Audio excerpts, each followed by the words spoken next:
Hello. Oh, week 2. Here we go. Here we grow. Today I wanted to speak about something in particular, and it was something that was inspired from Circle last night. We had Cacao Circle at Prana Salt Cave, and it was gorgeous, beautiful, an intimate gathering, which is rare these days. So it's always an honor when it can feel like just a little slumber party of me and my few favorite friends. And we had a magical time. And I shared about the gene key that we're in. And the gene keys are a wonderful study that I highly recommend you check out. Um, they are a system that you can use to help understand yourself, each other, and the world at large. And so the founder of Gene Keys is Richard Rudd, and I've spoken about him many times before. But he essentially mapped out what we now know as the Gene Keys and created this body of work that moves through 64 keys. And every 5 to 6 days, we are transitioning to a new key. So if you're familiar with astrology, you know about transits and the astro weather and how it can influence us. And so to take it another step further is to look at the gene keys, which is a very feminine yin reflective system, in my opinion.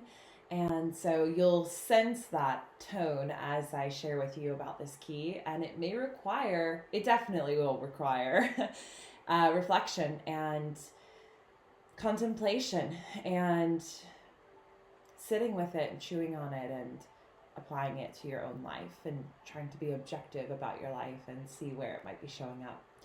So the 53, we are in this key until, I have my notes here, from July 7th through July 12th, so all the way up until Friday.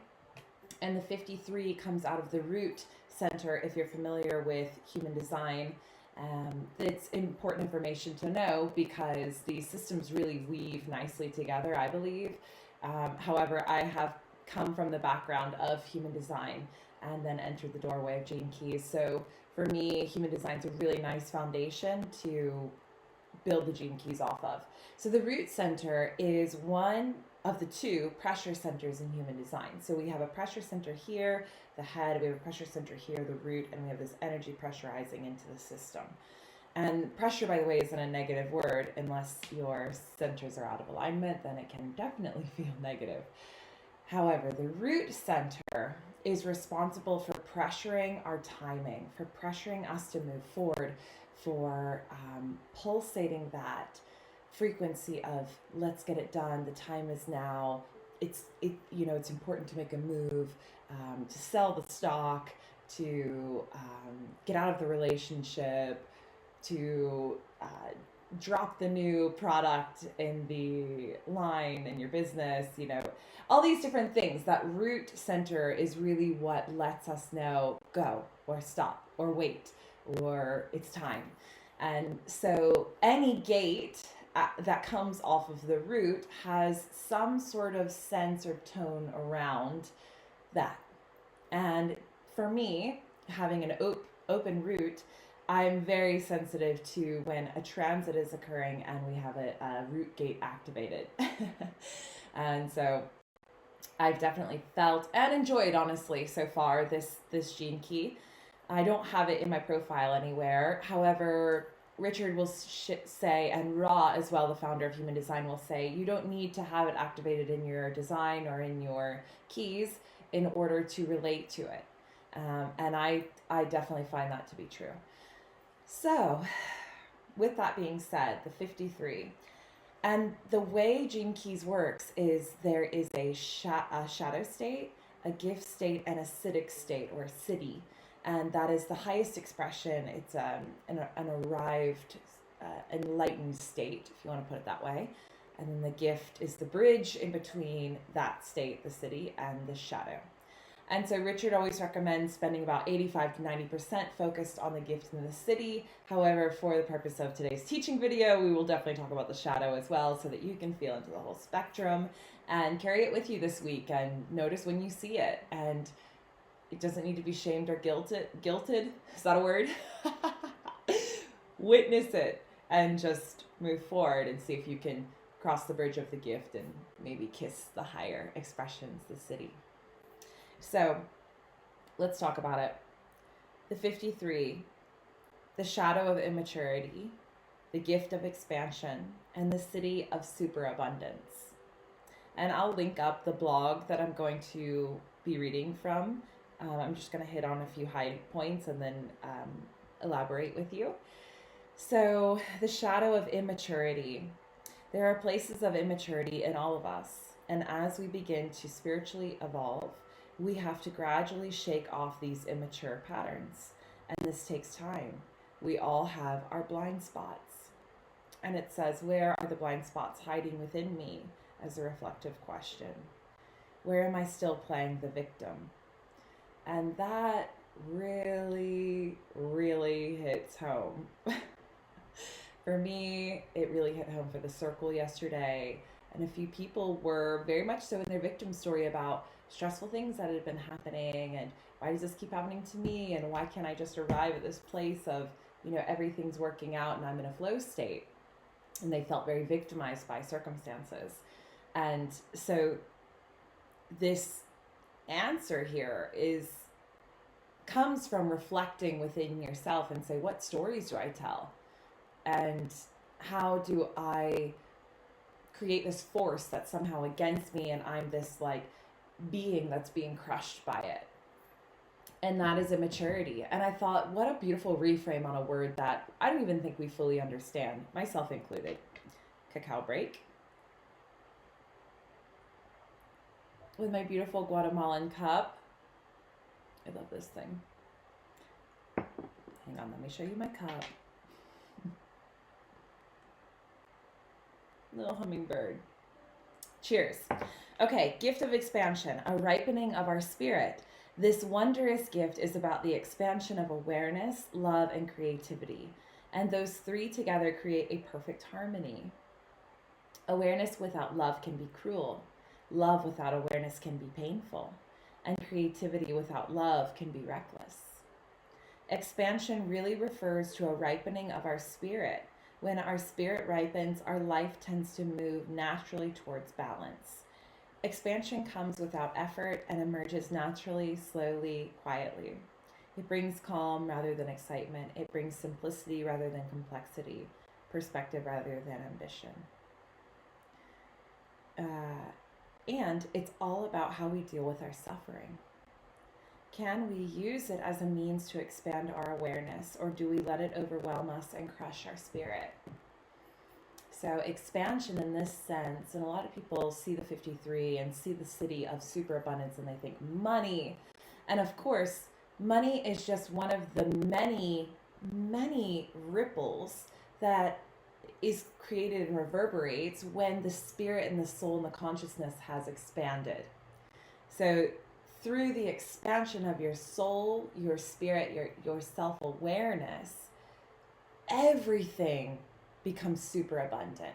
Your relationships, the opportunities that you get, your money, your attraction field in the world, it's just on and on and on. It's endless, truly.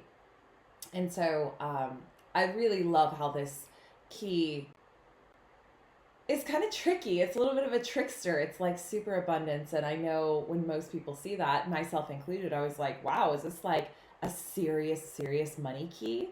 And yes and no. So let's talk on the siddhi.